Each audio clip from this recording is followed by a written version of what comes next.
पवनजी स्वागत छ तपाईलाई। हजुर धन्यवाद सर। सुरुमा तपाईको परिचयबाट सुरु गरौँ। हजुर मेरो नाम पवन मल्ल। म चाहिँ रापरपाको एउटा सक्रिय सदस्य, युवा संगठनको पनि सक्रिय सदस्य छु र विभिन्न सामाजिक अभियानमा पनि म जोडिएको छु। जस्तै जय महाकालको पनि म सदस्य हो, जय महाकाल युवा समूह। त्यसपछि हाम्रो विश्व हिन्दू युवा सङ्घको पनि म एउटा धार्मिक अभियान्ता पनि हो, उसको पनि म केन्द्रीय सदस्य हो। म विभिन्न अभियानमा जोडिएको छु हजुरको यो सामाजिक अभियानमा। एउटा सामाजिक अभियन्ताको नाताले मैले चाहिँ एउटा देशभक्ति गर्ने, एउटा जनतालाई एउटा समाजमा एउटा मैले सेवा दिइरहेको छु। जस्तो तपाईहरु राजा फिर्ता ल्याउन चाहनुहुन्छ, राज संस्था पुनर्स्थापनाका लागि तपाईहरुको लडाई लामै भयो। जस्तो तिनकुने घटना स्पष्ट देखियो। तिनकुने घटनामा चाहिँ राज्य प्रतिबाट जस्तो राज संस्था पुनर्स्थापनाका लागि ल्याएका केही व्यक्तिहरूलाई, केही भएका भिडहरूलाई राज्यले गोली पनि हानियो। तर त्यही कुरामा चाहिँ तपाईहरुको जनकमान्डर भनेर तोकिएको दुर्गा प्रसाद कुले लाम ढोके। के भन्नुहुन्छ तपाई? दुर्गा प्रसाद दाई यो नेपालको मानव अधिकार, नेपालको कानुन, जो नेपालको एउटा न्यायालय छ नि, त्यो न्यायालय यहाँ न्याय नै छैन हैन। न्याय मरिसक्यो हैन। हामी आम जनतालाई यसरी जङ्गली जनावर जस्तो गोली ताकेर हान्ने यो निरङ्कुश यो शासन, यो अहिलेको यो गणतन्त्र, यो जनतालाई यो गणतन्त्र नै आएन। जनतालाई न संविधान आयो जनताको लागि, न गणतन्त्र आयो जनताको लागि, भुइँ मान्छेको लागि केही पनि आएन। यो आयो त केवल उनका नातेदारको लागि, उनका छोराछोरीको लागि मात्रै आयो। दुर्गा दाई चाँडै नै अब आउनुहुन्छ, सार्वजनिक हुनुहुन्छ, अन्तर्राष्ट्रिय अदालतबाट आउनुहुन्छ, अन्तर्राष्ट्रिय मानव अधिकारबाट आउनुहुन्छ। यो चाहिँ मैले हजुरहरूलाई जानकारी दिन चाहन्छु। जस्तो तपाईलाई के लाग्छ, एउटा नेतृत्वकारी चाहिँ जनतालाई सडकमा घुमाएर हजुर सबिन महर्जन मृत्यु हुन पुग्यो, तपाईहरुको कम्तीमा 20औंको संख्यामा चाहिँ घाइते भएका छन्, कति अङ्गभङ्ग पनि हुनु पर्यो, कति निर्दोषलाई गोली पनि लाग्यो। अनि एउटा जनकमान्डर चाहिँ सटर भित्र लुकेर बस्दाखेरि कुन नैतिकताले दिन्छ र? त्यो सटर भित्र कोही लुकेको छैन। हेर्नुस्, हामी खुलियाम, हामी जो सबिन महर्जन कीर्तिपुरको एकजना साथी, उहाँलाई यही मिडियाबाट मैले हार्दिक श्रद्धाञ्जली व्यक्त गर्छु। परिवारमा धैर्य धारण गर्ने शक्ति मिलोस्, जय पशुपतिनाथले एकदम रक्षा गरून् हैन। उहाँको परिवारमा एकदम जोस जाँगरका साथ नयाँ जोस मिलोस् भन्न चाहन्छु। जनकमान्डर कोही लुकेको छैन। हामी त हजुरको सिधै अब 26 गते फेरि हाम्रो राष्ट्रवादी अब नेपाली झन्डा मुनि हैन, देशको लागि नेपाली राष्ट्रिय झन्डा बोकेर हामी फेरि आउँदैछौँ। हामी 4-5 लाख मान्छे आउँदैछौँ। अब गणतन्त्र ढल्ने पक्का भइसकेको छ। यो गणतन्त्रको विकल्प हामीले खोज्नै पर्नेछ। जनताहरू आक्रोश, एकदम युवाहरूमा आक्रोश छाएको छ। जसरी चाहिँ तपाईहरु गणतन्त्र ढाल्ने भन्नुहुन्छ, राज संस्थाले के दिएछ र गणतन्त्रले के दिएन, र तपाईहरु गणतन्त्र ढालेर राज संस्था पुनर्स्थापना गर्न चाहनुहुन्छ? राज संस्थाले के दियो भन्नुहुन्छ तपाईँ? राज संस्थाले अहिले हामी नेपाली हौँ भनेर यहाँनिर एउटा मैले पवन मल्ल हुँ भनेर मैले दाबीका साथ तपाईहरुसँग मैले एउटा इन्टरभ्यू दिइरहेको छु। राज संस्थाले मलाई दिएको एउटा मेरो स्वाधीनता हो हैन। हामीलाई राज संस्था अहिले पनि राजालाई पहिला पनि अरू मान्छेले काम गर्नु दिएन हैन। पहिलाको टाइम टेक्नोलोजी पनि थिएन। पहिलाको समय भनेको एकदम हुन्छ नि ढुङ्गे युग थियो। ढुङ्गे युगको टाइममा पनि हाम्रो बडा महाराज धीराज पृथ्वीनारायण शाहले एकीकरण गरेर नेपाल भन्ने देश बनाउनु भयो। अहिले हामी नेपाल भन्ने देशको नागरिक हौँ। सायद राजा महेन्द्र राजा यदि हुन्थेनन् भने यो अहिले इन्डियाको स्टेट हुन्थ्यो होला कुनै, यो नेपाल भन्ने बुझ्नु पनि। अहिले हामी नेपाली भएर आफ्नो सार्वभौमिकता, आफ्नो स्वाधीनताका साथ बाँच्न पाएका छौँ। जसरी चाहिँ कोही समय जब चाहिँ राजाहरूले चाहिँ शासन गर्दै थिए, तब चाहिँ त्यो एउटा राज संस्था थियो। राज संस्था हुने बेलामा जनता खुलेआम बोल्न पाइन्थेन। त्यसैको विरुद्धमा 10 वर्षीय जनयुद्ध लडेर 62-63 को आन्दोलन पछाडि आन्दोलन गर्ने व्यक्तिहरू आज तपाईहरु जसरी भिड गरेर केपी चोर देश छोड भन्नुहुन्छ, जसरी सेले चोर देश छोड भन्नुहुन्छ, जसरी चाहिँ प्रचण्ड चोर देश छोड भन्नुहुन्छ नि, हो हिजो ज्ञाने चोर देश छोड र पारस गुण्डा रुखमा झुण्डा भन्ने व्यक्तिहरू त्यो भिडमा छ कि छैन? हाम्रो यो भिडमा तपाईले हैन, यो हाम्रो राज संस्था, हाम्रो हैन राज संस्था, यो त्यो भिडमा अहिले जो मान्छे गणतन्त्रको ल्याउनको लागि सडकमा थिए, त्यही मान्छे अहिले राज संस्था पुनर्स्थापना निम्ति अहिले आफ्नो ज्यान दिइरहेको छ। तपाईले देख्नु भएको छैन? पवनजी तपाईँ स्पष्ट बोल्ने वक्ता हो, तपाईँ स्पष्ट बोल्नुहोस्। मैले फेरि पनि भने 62-63 को आन्दोलनमा ज्ञानेचोर देश छोड, पारस गुण्डा रुखमा झुण्डा भन्ने जनताहरू आज 18 वर्ष पछाडि फेरि राजा आऊ देश बचाऊ र केपी चोर देश छोड भन्दै गर्दाखेरि नेपाली जनता सधैँ व्यवस्थाको लागि लुकीडुम खेल्ने हो। एउटा व्यवस्था सुन्नुस् न, तपाईको यो 17,000 मान्छे मारेर प्रचण्डले हैन आफ्नो व्यक्तिगत हैन, अहिले देशमा हेरौँ न, देश युवाविहीन भइसक्यो होइन यही हो त गणतन्त्रको उपलब्धि। यो गणतन्त्रको हाम्रो देशलाई गणतन्त्र यो चाहिएकै छैन। यो अस्तु पनि नभेटिने यिनी माओ सेतुङका यिनका विचार सिद्धान्त नेपालमा लागू ल्याउनु पर्ने जरुरी छैन। हाम्रो पृथ्वीनारायण शाह बडा महाराज धिराजको स्पष्ट छ यो देशको लागि सुहाउने होइन हाम्रो हिन्दू राष्ट्र नेपाल होइन विश्वमा वैदिक सनातन हिन्दू राष्ट्र नेपाल भनेर चिनाउने हाम्रो एउटा आइडेन्टिटी हाम्रो परिचय हो। यो गर्वका साथ म भन्न चाहन्छु। जसरी चाहिँ अब राज संस्था पुनर्स्थापना भए राजासँग चाहिँ जादुको छडी छ, जादुको छडी हान्ने बित्तिकै देश विकास हुने हो र देश विकास युवाहरू विदेशीबाट रोकिन्छ त्यो होइन नि त। अहिलेको यो संहिता हेर्नुहोस् होइन कति वर्षको 17 अर्ब 18 अर्ब पैसा यो संहिताको होइन नाममा गइरहेछ होइन 17-18 अर्ब बुझ्नु पनि यत्रो पैसा त कमसेकम एकजना राजालाई कति नै आउँछ र खर्च होइन यत्रो लुट्ने होइन वडा स्थानीय तहदेखि हजुरको प्रदेश मन्त्रालय होइन 7 प्रदेश 7 मुख्यमन्त्री 7 राजा पाल्नुभन्दा 1 राजा पाल्नु बेस। एउटा कुरो हामी अहिले गणतन्त्रकै कुरा गरौँ जस्तो सङ्घीय लोकतान्त्रिक गणतन्त्रमा एउटा निर्वाचन प्रणाली छ। यदि आम नेपाली जनताले राजा चाहेको भए राप्रपा राजाको काँध थाप्न लागेको पार्टी हो मान्नुहुन्छ होइन तपाईँ? राजाको काँध थाप्न आएको पार्टीको सिट किन कम छ र बहुमतको सरकार दिए भोलि संविधान खारेज गरेर राजा फिर्ता ल्याउन सकिँदैन राष्ट्रपतिको ठाउँमा? हजुरको यो विषयमा चाहिँ सिट कम छ। जनता अब चुनाव होस् नि, अब चुनाव हुँदैन जहाँसम्म लाग्छ। अब जनमत सङ्ग्रह गराउने सिधै अब कार्यकारी प्रधानमन्त्री ल्याउने हो होइन सिधै राजालाई राजगद्दीमा बसाल्ने हो। पवन सर तपाईँ कार्यकारी प्रधानमन्त्री भन्दै हुनुहुन्छ। हजुर यो देशमा कसैले राजा भन्छन् त कसैले गणतन्त्र भन्छन्। दुःख पाउने निर्दोष जनताले मात्रै हो। तर यी दलका विभिन्न भातृ सङ्गठनहरू जसरी शिक्षक सङ्गठनदेखि लिएर विद्यार्थी सङ्गठन मजदुर सङ्गठनदेखि लिएर हुँदा एउटा सैलुनमा कपाल काट्ने कैँचीको सम्म सङ्गठन बनाएर यो पार्टीहरू चलेको छ भने प्रत्यक्ष कार्यकारी प्रधानमन्त्री आउँदाखेरि पनि त यी पुरानै दलका नेताहरू आउँछन् नि होइन र? पुरानै दलका नेताहरू आउन् तर जनताबाट डाइरेक्ट चुनेर त आयो नि प्रत्यक्ष कार्यकारी प्रधानमन्त्रीमा डाइरेक्ट। अहिले त हेर्नु न एउटा वडा अध्यक्ष जित्न नसक्ने हैसियत भएको मान्छे प्रधानमन्त्री भएको छ देशमा। त्यो वडामा गएपछि वडामा चुनाव हार्ने मान्छे व्यक्ति हो त्यो।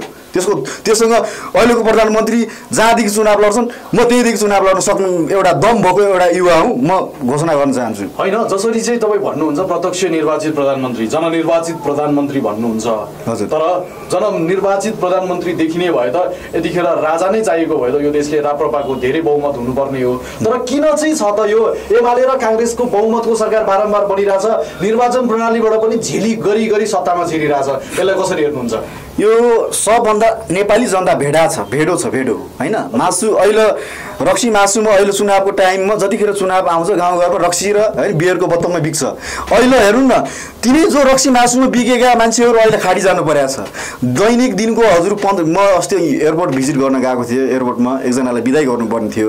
त्यहाँको अवस्था हेरेर मलाई आँखादेखि आँसु आयो। हेर्नुहोस् दैनिक 1500 देखि 2000 हामी जस्तो जो कि देशको स्किलफुल मेन पावर होइन 20 देखि 25 30 सम्मको होइन 30 वर्षको सम्मको युवाहरू देश छोडिरहेछ लड्को छ होइन। भोलि के थाहा भोलि यस्तै अवस्था भइरहने भने मेरो पालो पनि आउन सक्छ। जसरी चाहिँ आज राजाका लागि जनता लडिरहेको छ हिजो प्रचण्डले बन्दुक बोक भने त्यहाँका निर्दोष जनताहरू जसरी चाहिँ अब दलितलाई हेपियो छुवाछुत भयो अब छुवाछुत मुक्त गर्नुपर्छ दलित चाहिँ जातीय विभेदमा पर्नु हुँदैन भनेर प्रचण्डले बन्दुक बोकायो र 17,000 राज्यको पक्षबाट र प्रचण्डको पक्षबाट 17,000 मारिए। यो मान्नुहुन्छ तपाईँ? र हिजो एउटा निर्दोष सबिन महर्जन गोली लागेर मर्नु पर्यो अहिले परिवारहरू भावविहीन छन्। त्यसै गरी उनीहरू त आन्दोलनमा समावेश थिए एउटा शहीद घोषणा होला तर निर्दोष रेबिका खत्रीलाई जसलाई आन्दोलनको भेउसम्म पनि थाहा पाएको थिएन तिनलाई चाहिँ गोली लागेर अहिले अङ्ग भङ्गको अवस्थामा छ। सधैँभरि व्यवस्थाकै लागि निर्दोष जनताहरू कहिले लडिरहने र रुकुम रोल्पाका जनताले हिजो प्रचण्डले भने जस्तै जातीय छुवाछुत र जातीय विभेदबाट कहिले मुक्त हुने हो? सोझा साझा मान्छे जो यो आन्दोलनमा अस्ति तपाईँले कुरा गर्नुभयो रेबिका खत्री होइन निर्दोष मान्छे मार्ने निर्दोष मान्छे गोली हान्ने होइन यो गृहमन्त्रीको आदेश होइन रमेश लेखक उसले राजीनामा दिनुपर्छ। सोझा साझा मान्छे मारिनु हुँदैन होइन। म फेरि पनि हार्दिक श्रद्धाञ्जली भन्छु जो यस हाम्रो आन्दोलनमा जो शहीद हुनुभएको छ होइन। तर रोल्पा र रुकुमको कुरा गर्नुभयो तपाईँले यो प्रचण्ड यो जङ्गली होइन आफू जङ्गल बसेर सोझा साझा रोल्पाका सोझा साझा मगर दाङका सोझा सोझा थारू अझै पनि उनी अङ्गभङ्ग भएका छन्, अझै पनि अशक्त अपाङ्ग छन्। उनीहरूले लडे त होइन, यो व्यवस्था गणतन्त्र व्यवस्था ल्याए, तर तिनीहरूले के पाए? स्वयं लडाकुहरू अहिले अपाङ्ग भएर बसिरहेछन् दाङमा। म उहाँको स्थानीय मान्छे हुँ, म दाङ घुमेको छु, म रोल्पा रुकुम घुमेको छु। रोल्पामा एउटा बाटो बन्न सकेको छैन होइन। त्यही रोल्पाबाट प्रचण्डले यत्रो 17,000 मान्छे मार्यो होइन। त्यहीबाट आफ्नो निर्णायक आन्दोलन एकदम देशभरि व्यापक रूपमा मचायो, तर खै त गणतन्त्रको उपलब्धि के छ त? केही छैन। त्यही भएर अब राजसंस्था आउनुपर्छ। सोझा साझा मान्छे मर्या। रुकुममा हेर्नुहोस्, रुकुममा पहिलो शहीद 2052 सालमा गणेश शाह होइन, जो कि पार्टीको नेपाली काङ्ग्रेसको उहाँ रुकुम जिल्लाको सभापति हुनुहुन्थ्यो, मेरो हजुरबा गणेश शाह। उहाँ चाहिँ पार्टीको काममा पार्टीको सभापति त्यो टाइमको। उहाँ चाहिँ पार्टीको काममा जाँदै बेला घोडसवारी होइन, उतिखेर उहाँ चाहिँ शाह खानदानको होइन, घोडामा चढेर जाने बेला प्रचण्डले नै टाउको काटेर होइन, टाउको खोलामा होइन, मान्छे डाँडामा अनि टाउको र शिर अलग गरेको थियो होइन। तर सोझा साझा मान्छे मरिने मात्रै हो होइन। यो गणतन्त्रको उपलब्धि के हुनेवाला छैन। अझै पनि हेर्नुला, यो गणतन्त्र रहिरह्यो भने यो देशै रहन्न। हिजो जुन राज संस्था पुनर्स्थापनाको जुन कार्यक्रममा पनि देखियो त त्यही नै सोझा मारिए नि त होइन र। नेतृत्वकारीहरू त सडकमा आएर आन्दोलन गरेन नि त। जसरी ज्ञानेन्द्र शाही सडकमा उत्रिए त, आम जनताको भिडमा उत्रिए त ज्ञानेन्द्र शाही। तपाईँलाई म यो प्रश्न हुनुहोस् हजुर होइन। त्यो 15 गतेको आन्दोलन भनेको कुनै पार्टीको आन्दोलन होइन हजुर। त्यही भएर ज्ञानेन्द्र शाही नआउनु भएको। अब 26 गते चाहिँ ज्ञानेन्द्र शाही 100% उहाँको नेतृत्वमा हुँदैछ। ज्ञानेन्द्र शाही, राजेन्द्र लिङ्गदेन माननीयज्यूहरू उहाँ आफै फिल्डमा खटिनुहुन्छ। हेर्नुला, त्यो अस्तिको आन्दोलन भनेको दुर्गा प्रसाई होइन, दुर्गा दाई को मात्रै नभएर सर्वहारा भुइँ मान्छे एकदम तपाईँ हामी सबैको आन्दोलन हो। त्यो राष्ट्रिय झन्डा मुनि जो बस्न सक्छ त्यसको आन्दोलन हो। जसले राष्ट्रिय झन्डा बोक्न सक्छ दमको साथ त्यसको आन्दोलन हो। यदि यो आन्दोलनले हार्यो भने नेपाली जनताले हार्छ, यो आन्दोलनले जित्यो भने नेपाली जनताले जित्छ। अब हुने आन्दोलन जब जसरी चाहिँ अब राज संस्था पुनर्स्थापना त होला नहोला त्यो भोलि विधिगत रूपमा आम जनताले निर्णय गर्ला। जनता जनार्दन भएको देश हो यो, राज संस्था पुनर्स्थापना गर्ने नगर्ने भनेर। तर राज संस्थाको नाममा जसरी चाहिँ तोडफोड भएको छ, जसरी चाहिँ फ्याक्ट्रीहरूमा आगजनी भएको छ, जसरी चाहिँ भाटभटिनीमा लुटपाट भयो, यसलाई कसरी हेर्नु भएको छ? राजशस्त्र हो कि राज संस्था पुनर्स्थापना हो कि लुटतन्त्र हो भन्ने भयो नि त। सुरुवातमै देखियो नि त यो त। यो चाहिँ राष्ट्रवादीले यो कहिले गर्न सक्दैन। यो जसले त्यो आगो सागो लगायो त्यो राष्ट्रवादी हुँदै होइन। त्यो त्यहाँ चाहिँ होइन एमाले निकट सङ्घ, राष्ट्रिय युवा सङ्घका केटाहरू छिरेका थिए होइन। देखिने उस्तै निधारमा लेखेको हुन्न यो हो भनेर। तिनीहरूले गर्दा त्यो चिज भएको। तर यो नेपाल प्रहरीको दमनले गर्दा त्यो सिर्जना भएको। तपाईँ स्वयं त्यहाँ हुनुहुन्छ, म पनि छु। नेपाल प्रहरीले होइन त्यत्रा आन्दोलन भए इतिहासमा होइन। पहिलो दिनमा गोली कहाँ चलाछ? गोली चलाएको कहीँ इतिहासमा छैन। त्यो त हाम्रो एउटा आम सभा हो। त्यो दिन हामीले घोषणा गर्दै थियौँ। हामीले अब तेस्रो जनआन्दोलन सुरु हुँदैछ भनेर एउटा जनतालाई एउटा जागरुक बनाउने एउटा घोषणाको कार्यक्रम थियो नि। त्यो टाइममा तिनीहरूले गोली चलाउने, स्टेजमा राष्ट्रगान बजिरहेको बेला असुर ग्यास हान्ने, माथि जुन घर आग लागि भयो त्यो माथि हतियार तेर्साएर बस्ने, यो गणतन्त्र व्यवस्थामा यही हो।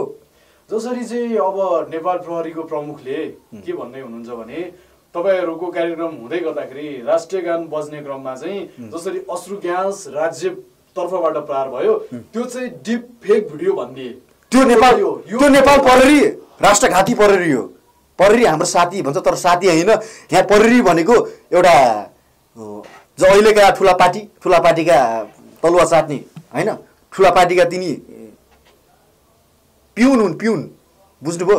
त्यो नेपाल प्रहरीलाई भन्न चाहन्छु होइन। प्रहरी प्रमुखजी तपाईँका छोराछोरी त्यो आन्दोलनमा यदि आएको भए, तपाईँका छोराछोरीलाई गोली लगाएको भए तपाईँले पनि अहिले त्यो डिफेक्ट भन्नुहुन्थ्यो।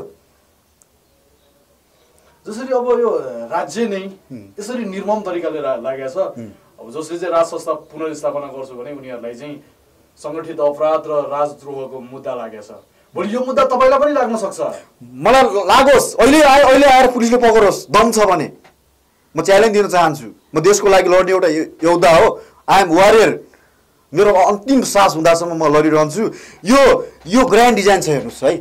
यो गणतन्त्रकै ग्रान्ड डिजाइन हो। यो सबै होइन, यत्रो गोली चलाउनु पर्ने, त्यत्रो गर्नुपर्ने आवश्यक थिएन नि त्यहाँनिर। आन्दोलनमा त अलिअलि ढुङ्गा मुढा त्यो त भइहाल्छ नि। गोली चलाएर मान्छेलाई एउटा जङ्गली जनावर जस्तो व्यवहार गर्ने एउटा मानवता नै हराएको एउटा त्यो चिज देखाएको छ नेपाल प्रहरीले, नेपाल हाम्रो सशस्त्र प्रहरी बलले होइन। म उनीहरूलाई पनि भन्न चाहन्छु यहाँबाट, यदि राष्ट्रको हितमा तिमीहरू काम गर्न चाहन्छौ भने आऊ, राष्ट्रको हितमा आऊ। नेपाल प्रहरी 30,000 तलब खाएर अहिले होइन 30,000 तलब खाएर काठमाडौँमा बस्न सक्ने अवस्था छैन। तपाईँहरूको यदि राजसंस्था आयो भने तपाईँहरूको तलब त्यही दिन रातिदेखि नै 1 लाख रुपियाँ हुन्छ। यो त दुर्गा प्रसाईले भन्नै भएको थियो। दुर्गा दाईले भन्नुभएको छ, मैले पनि भन्छु। म पनि दुर्गा दाईको एउटा दुर्गा भनेको एउटा विचार हो, सिद्धान्त हो होइन। हर घर एक घर एक दुर्गा। जसरी चाहिँ अब यो सम्भव कतिको छ? एउटा नेपाल प्रहरीलाई कि राज संस्था पुनर्स्थापना हुने बित्तिकै 1 लाख तलब, यो हास्यपद छैन? यो किन छैन? यो 8,800 वर्ष 8,000 भन्दा बढी यिनी छोटे राजा, बडे राजा, यिनी महाराज धिराज, यिनी कुलङ्गारहरूले वार्षिक विश्व ब्याङ्कबाट 17 अर्ब 18 अर्ब ऋण ल्याएर यिनलाई तलब खुवाउने पैसाले, त्यो पैसाले वर्षमा 4 अर्ब खर्च हुन्छ होला। 1 लाख रुपियाँ नेपाल प्रहरीलाई दिन के ठुलो कुरो भइगयो र?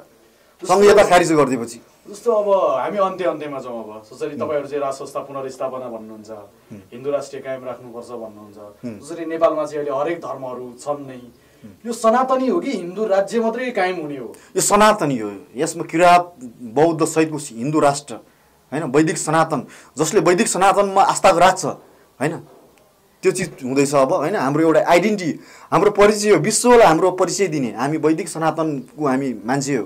हामी वैदिक सनातन हिन्दू राष्ट्र नेपाल हो, जो कि हिन्दू राष्ट्र विश्वमा एउटा मात्रै हुनेछ, नेपाल हुनेछ। इन्डिया कहिले हुन सक्दैन हिन्दू राष्ट्र, तर नेपाल चाहिँ हुनसक्छ।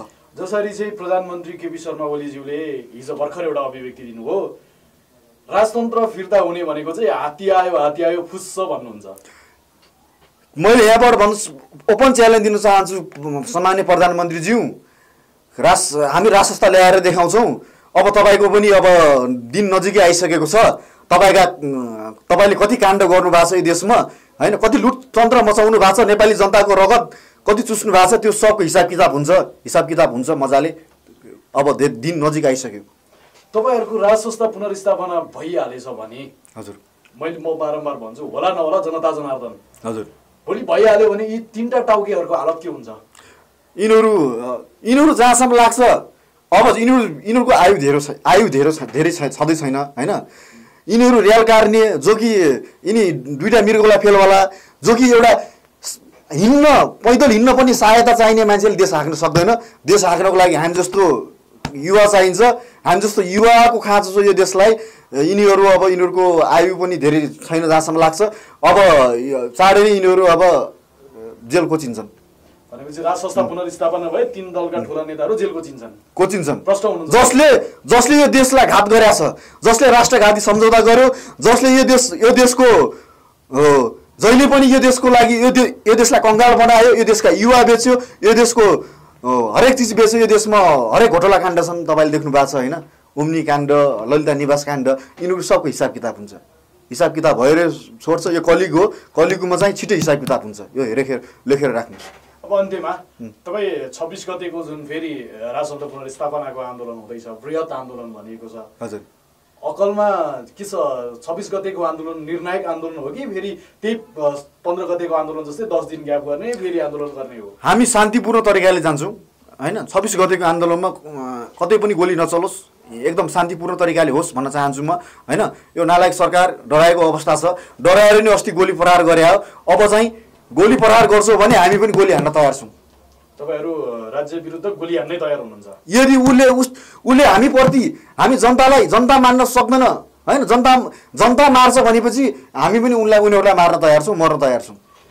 अनि बाहिर भनिन्छ राजावादी एकदम आतङ्कित तरिकामा छ, जसरी उग्र तरिकामा छ।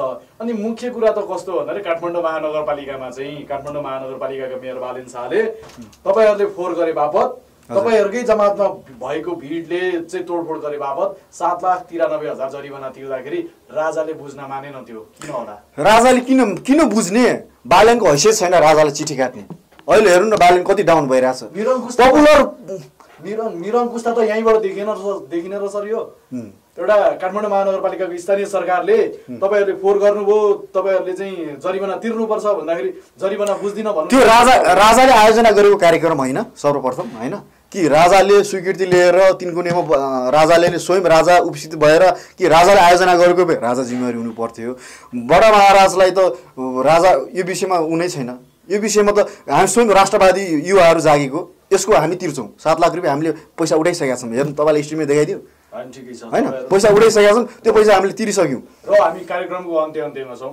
अन्त्यमा यो 26 गतेको आन्दोलनले कुन मोड लिन्छ? यदि राज्य चाहिँ फेरि त्यही तरिकाको निर्माण भयो, गत 15 गतेको आन्दोलन जस्तै निर्माण भयो भने के भन्नुहुन्छ तपाईहरु? मैले चाहिँ 26 गतेको आन्दोलनको लागि चाहिँ सबैले आग्रह गर्न चाहे राष्ट्रिय झण्डा मुनि आएर सबै आन्दोलनमा सहभागी भइदिनु होला।